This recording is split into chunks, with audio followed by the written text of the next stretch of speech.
Still, as long as Jon Jones is still in the conversation and talking, Jon Jones has never lost. He's never lost a fight.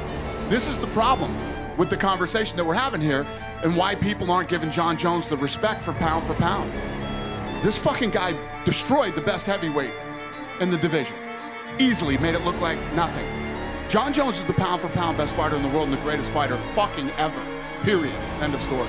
Well, I don't disagree with that, but he hasn't fought in a long time. But in Stipe, or in a longer time, He got hurt. No, I get it. I'm not criticizing. He was him. trying to fight. I'm just saying, yeah, no. Yeah, well, it's not like he's just fucking sitting around and doesn't want to fight. The No, guy came to I'm fight. not saying It's the first injury he's ever had. But And listen to me. I'm not defending Jon Jones. You know what I mean? Jon Jones has been one of my... Jon Bones Jones, a name synonymous with domination in the octagon. The youngest champion in UFC history. A record that boasts victories over some of the greatest names in MMA. To many, he's the pound for pound greatest of all time. But today we're going to explore a controversial question. Is Jon Jones truly the GOAT, or is his legacy more complicated than it seems? Stay tuned because this is going to get interesting. Let's start by acknowledging the undeniable. Jon Jones has one of the most impressive resumes in MMA history, period.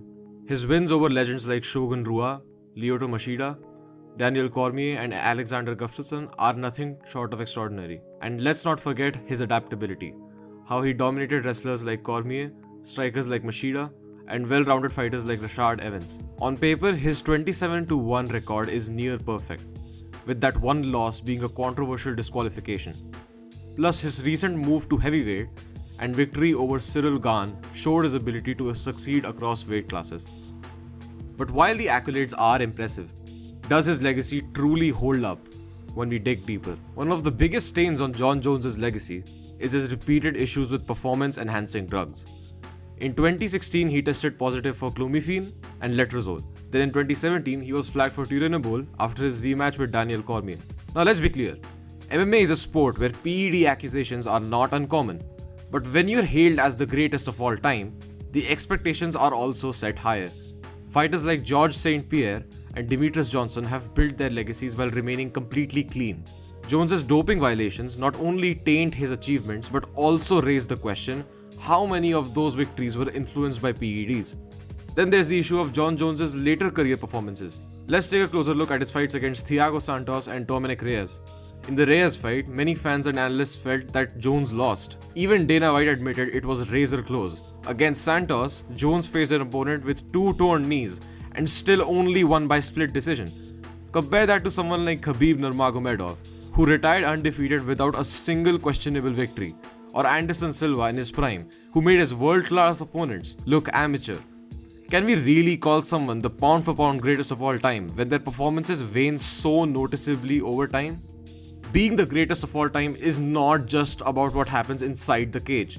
It's about representing the sport, being an ambassador for it. And here's where Jon Jones falls short. Multiple DUIs, a hit and run involving a pregnant woman, and a long list of public controversies. While fighters like GSP, Khabib, and Demetrius Johnson carry themselves as ambassadors for the sport, Jones's repeated missteps have often overshadowed his accomplishments. Now, some of you might argue, shouldn't we separate the art from the artist? Sure, but when there are other fighters with similar or perhaps better resumes and cleaner reputations, why give Jones a pass? So if Jon Jones is not the GOAT, then who is? Is it Georges St-Pierre, who dominated 2 divisions, avenged both of his losses and retired completely on top? Or is it Khabib Nurmagomedov, who was undefeated with complete dominance in every single fight? Is it Anderson Silva, who revolutionized striking in MMA and held the longest title defense streak? Or is it Fedor, who dominated the heavyweight division during its golden era? Each of these fighters has a claim to the throne, and arguably a cleaner, more consistent legacy. Jon Jones is undeniably one of the greatest fighters to ever step into the octagon.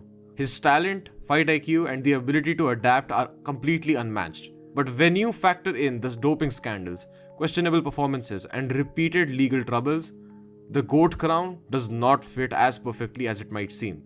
Maybe there isn't a definitive greatest of all time in MMA. Maybe it is a debate that's meant to evolve as the sport grows. But one thing's for sure, being the greatest of all time is about more than wins and losses. It's about legacy. And Jon Jones, his legacy is complicated. Who do you think is the greatest of all time? Let me know in the comments down below. And don't forget to like, subscribe, and hit that bell icon for more MMA deep dives.